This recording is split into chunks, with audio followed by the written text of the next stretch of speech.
सुंदरता का मूल्य।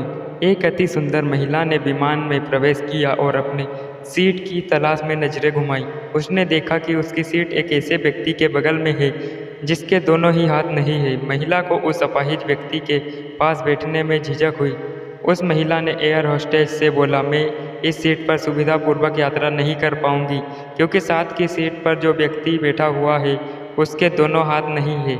उस सुंदर महिला ने एयर होस्टेस से सीट बदलने हेतु आग्रह किया। असहज हुई एयर होस्टेस ने पूछा, मैम क्या मुझे कारण बता सकती है?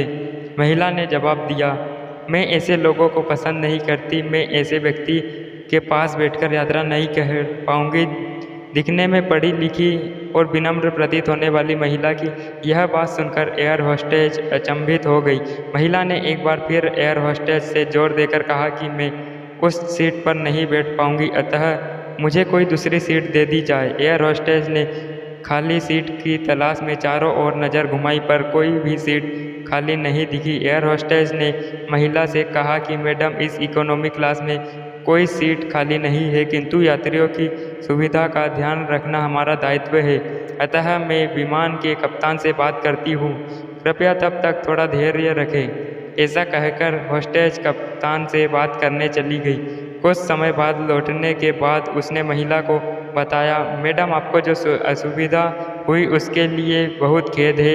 इस पूरे विमान में केवल एक सीट खाली है और वह प्रथम श्रेणी में है। मैंने हमारी टीम से बात की और हमने एक असाधारण निर्णय लिया। एक यात्री को इकोनॉमी क्लास से प्रथम श्रेणी में भेजने का कार्य हमारी कंपनी के इतिहास में पहली बार हो रहा है।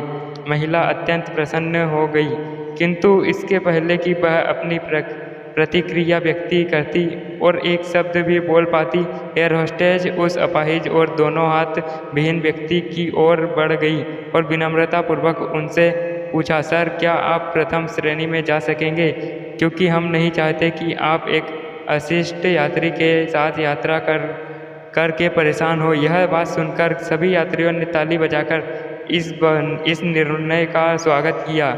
वह अति सुंदर दिखने वाली महिला को तो अब शर्म से नजर ही नहीं उठा पा रही थी।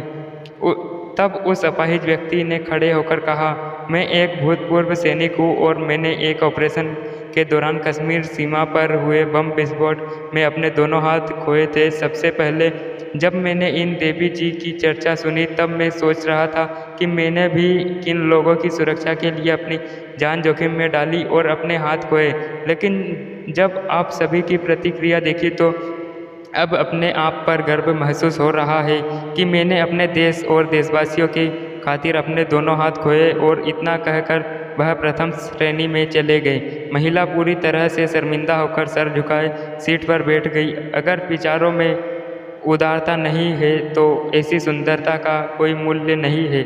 मेरे पास ये कहानी आई थी, मैंने इसे पढ़ा तो दिल छू गई, इसीलिए पोस्ट कर रहा हूँ। उम्मीद करता हूँ कि आप लोगों को भी पसंद आएगी।